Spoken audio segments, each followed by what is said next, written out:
ఈ రోజుల్లో బంధాలకు అనుబంధాలకు విలువ లేకుండా పోతుంది. క్షణికావేశం మనుషులను రాక్షసుల కంటే దారుణంగా మార్చేస్తుంది. క్షణికావేశంలో కాపాడవలసినటువంటి కొడుకులే తల్లుల పాలిట కసాయిలుగా మారుతున్నారు. తాజాగా కడప జిల్లా ప్రొద్దుటూరులో జరిగినటువంటి ఒక దారుణ ఘటన ఇప్పుడు రాష్ట్ర వ్యాప్తంగా తీవ్ర కలకలం రేపుతోంది. ఒక ప్రభుత్వ టీచర్ తన సొంత కుమారుడి చేతిలో దారుణంగా హత్యకు గురవడం స్థానికంగా కలకలం రేపుతోంది. ప్రొద్దుటూరు పట్టణంలోని శ్రీరామ్ నగర్లో ఈరోజు ఉదయం ఈ దారుణ ఘటన చోటు చేసుకుంది. ప్రభుత్వ ఉపాధ్యాయురాలిగా పనిచేస్తున్న లక్ష్మి అనే 50 ఏళ్ల మహిళను ఆమె కుమారుడు యశ్వంత్ కత్తితో గొంతు కోసి దారుణంగా చంపేశాడు. ప్రాథమిక సమాచారం మేరకు నిందితుడు యశ్వంత్కు మానసిక సమస్యలు ఉన్నట్లు పోలీసులు అనుమానిస్తున్నారు. తల్లి కొడుకుల మధ్య తరచూ చిన్న చిన్న వాగ్వాదాలు జరుగుతూ ఉండేవని, అయితే ఈరోజు ఉదయం వీరిద్దరి మధ్య వివాదం మరింత తీవ్ర రూపం దాల్చింది. ఈ సమయంలోనే ఆవేశానికి లోనైనటువంటి యశ్వంత్ ఇంట్లో ఉన్న కత్తితో దాడి చేసి కన్న తల్లిని అత్యంత దారుణంగా హత్య చేసినట్టుగా తెలుస్తుంది. ఈ నేపథ్యంలోనే వెంటనే సమాచారం అందుకున్నటువంటి పోలీసులు ఘటనా స్థలానికి చేరుకున్నారు. పరిస్థితిని పరిశీలించి మృతదేహాన్ని పోస్టుమార్టం నిమిత్తం ప్రొద్దుటూరు ప్రభుత్వ ఆసుపత్రికి తరలించారు. ఈ ఘటనకు సంబంధించి నిందితుడు యశ్వంత్ను పోలీసులు అదుపులోకి తీసుకున్నారు. ఇక ఘటన గురించి మరింత సమాచారం మా ప్రతినిధి సుదర్శన్ ఫోన్ లైన్లో అందిస్తారు. ఎస్ సుదర్శన్, ఘటన ఎలా జరిగింది, ఎందుకు జరిగింది, అసలు దీనికి సంబంధించిన అప్డేట్స్ ఏంటి? తల్లి కొడుకులకు తరచూ కూడా గొడవలు అవుతున్నమాట వాస్తవమే. కొడుకు జులాయిగా తిరుగుతున్నాడు. బీటెక్ అయిపోయి 4 ఏళ్ళైనా కూడా ఉద్యోగం సంపాదించలేదన్నది తల్లి బాధ. ఎందుకంటే ఒక టీచర్ గా, ప్రభుత్వ ఉపాధ్యాయురాలుగా సమాజంలో గౌరవప్రదంగా బతుకుతున్నటువంటి ఫ్యామిలీలో ఉన్నటువంటి ఒక్కగానొక కొడుకు నిరుద్యోగిగా మిగిలిపోయాడు, జులాయిగా మిగిలిపోయాడు.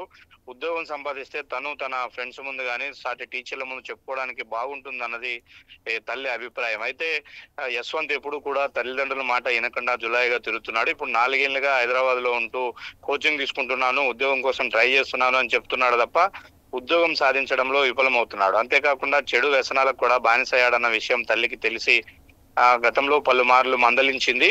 ఈ నేపథ్యంలోనే అతను ఈ రోజు ఉదయమే హైదరాబాద్ నుంచి ఇంటికి వచ్చాడు. ఇంటికి వచ్చిన వెంటనే తల్లితో వాగ్వాదానికి దిగాడు. అయితే అదే సమయంలో తండ్రి కూడా ఇంట్లోనే ఉన్నాడు. తండ్రి స్నానం చేయడానికి బాత్రూమ్ లోకి వెళ్ళి వచ్చి బట్టలు మార్చుకునే ప్రయత్నంలో తండ్రి బెడ్రూమ్ కు ఇతను గడియ పెట్టి బయట గడియ పెట్టాడు, బయటికి రాకుండా.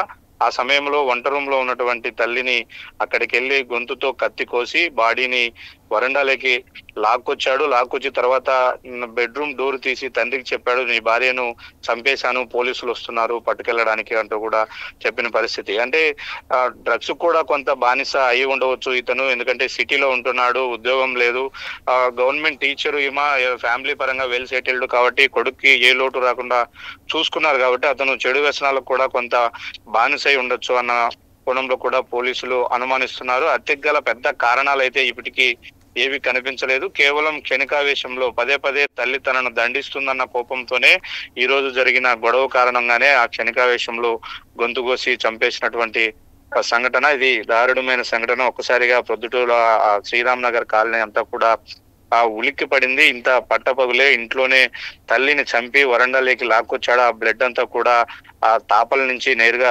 వీధిలోకి కూడా ప్రవహించినటువంటి పరిస్థితి. వెంటనే ఆ తండ్రి పోలీసులకు ఫిర్యాదు చేయడంతో అక్కడికి వచ్చి ఆ యశ్వంత్ అనే కొడుకుని పోలీసులు అదుపులోకి తీసుకొని ఇప్పుడు విచారిస్తూ ఉన్నారు. సుదర్శన్, అటు యశ్వంత్ కొంత మానసిక పరిస్థితి కూడా బాగోలేదేమో అనేటువంటి ఒక అనుమానాలు కూడా వినపడుతున్నాయి. అలాంటిది ఏమన్నా ఉందా? పూర్తిగా ఆరోగ్యంగానే ఉన్నారా?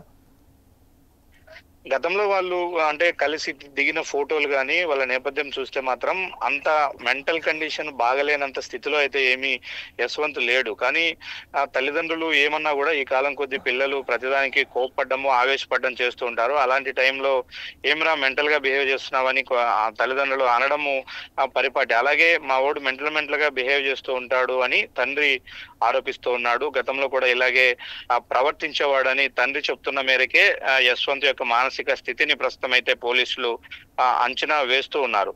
కానీ అతను స్టేబుల్ గానే ఉన్నాడు. ఇంటికి వచ్చాడు హైదరాబాద్ నుంచి. ఈ రోజు ఉదయం కొద్దిసేపు మాట్లాడాడు. తీరా తండ్రి ఎక్కడ అడ్డం వస్తాడు అని చెప్పి, అంటే ఒక రకంగా ఈసారి తల్లితో తాడో పేడో తేల్చుకోవాలి, రోజు ఈ గొడవలు వద్దన్న ఉద్దేశంతోనే అతను వచ్చినట్టుగా కూడా మనం భావించాల్సి ఉంటుంది. తండ్రిని తీరా బెడ్రూమ్ లో లాక్ చేసి ప్లాన్ ప్రకారమే ఆమెతో గొడవకు దిగి చేశాడు. కాకపోతే ఈమె ఫిజికల్ హ్యాండిక్యాప్డ్, అందువల్ల ఇంట్లోనే జరుగుతున్నప్పటికీ కొడుకును ప్రతిఘటించే ప్రయత్నం చేయలేకపోయింది, ఎదుర్కోలేకపోయింది. ఉన్న పలంగా ఒకసారి వెనక వైపు నుంచి వచ్చి గొంతుతో కత్తితో గొంతు కోయడంతోనే ఈ సంఘటన జరిగింది. మానసిక స్థితి అని కాదు కానీ నిరుద్యోగం ఒకటి, అంటే ఉద్యోగం రాలేదు, లైఫ్ లో నేను సక్సెస్ అవ్వలేదు, పదే పదే తల్లిదండ్రులు తనను చేతగాని వాడిగా నిందిస్తూ ఉన్నారు అన్న కోణంలోనే తను తల్లి పైన కోపం పెంచుకున్నాడు. ఆ కోపం ఇంతటి దారుణానికి దారితీసిందని చెప్పవచ్చు.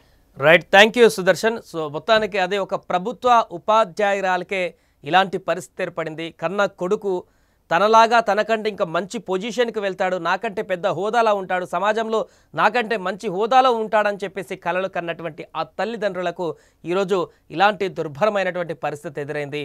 చేతికొచ్చినటువంటి కొడుకు చేతికి అందుతాడనుకున్నటువంటి సమయంలో వారినే చంపేసేటువంటి మానసిక స్థితి, లేదంటే అంతటి క్రుయాలిటీ మెంటాలిటీ ఈరోజు కొంతమంది పిల్లలకు వస్తుందంటే అర్థం చేసుకోవచ్చు ఎలాంటి వ్యసనాలకు వారు వెళ్తున్నారనేది. దీనికి సంబంధించి ఆ యశ్వంత్ తండ్రి మాట్లాడినటువంటి బయట కూడా ఉంది, ఒకసారి అది విందాం. వచ్చినాడు